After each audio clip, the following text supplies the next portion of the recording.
Assalamualaikum warahmatullahi wabarakatuh. Kali ini saya akan bercerita mengenai pasar modal. Sebelum itu, perkenalkan diri saya. Nama saya Bagus Eko Sustio dengan NPM 22991016. Apa itu pasar modal? Untuk mempermudah dalam memahami pasar modal, mari kita bedah terlebih dahulu dari kalimat pasar modal itu sendiri.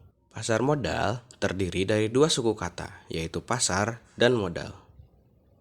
Pasar, yang seperti kita tahu, pasar adalah tempat terjadinya transaksi jual beli antara penjual dan pembeli. Dalam hal ini, penjual biasa disebut dengan emiten atau perusahaan dan pembeli disebut sebagai investor.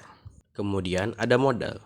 Modal itu sendiri adalah kekayaan milik perusahaan yang digunakan sebagai bekal untuk melakukan kegiatan usahanya, yang biasanya dalam bentuk efek atau saham. Jadi, dapat kita simpulkan, pasar modal adalah tempat terjadinya transaksi jual beli efek atau saham antara emiten dan investor.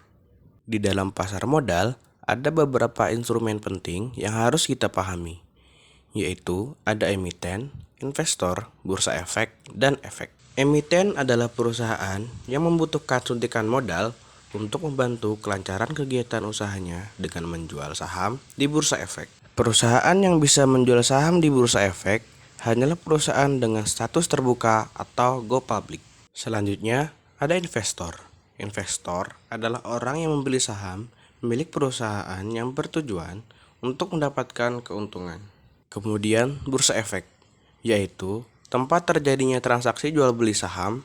Di Indonesia sendiri hanya ada satu bursa efek, bernama Bursa Efek Indonesia atau disingkat BLI, atau dalam bahasa Inggris bernama Indonesian Stock Exchange atau IDX. Yang terakhir dan yang paling penting adalah efek. Efek adalah yang diperjualbelikan di dalam pasar modal. Efek sendiri terdiri dari surat utang atau obligasi dan ekuitas atau saham. Pada kesempatan kali ini, mungkin hanya itu yang dapat saya ceritakan dari pasar modal. Apabila ada hal yang ingin ditanyakan, jangan ragu untuk meninggalkan komentar. Berikan jempol jika kalian menyukai konten ini dan subscribe sehingga tidak ketinggalan hal-hal penting dan seru lainnya. Sekian, terima kasih sudah mampir.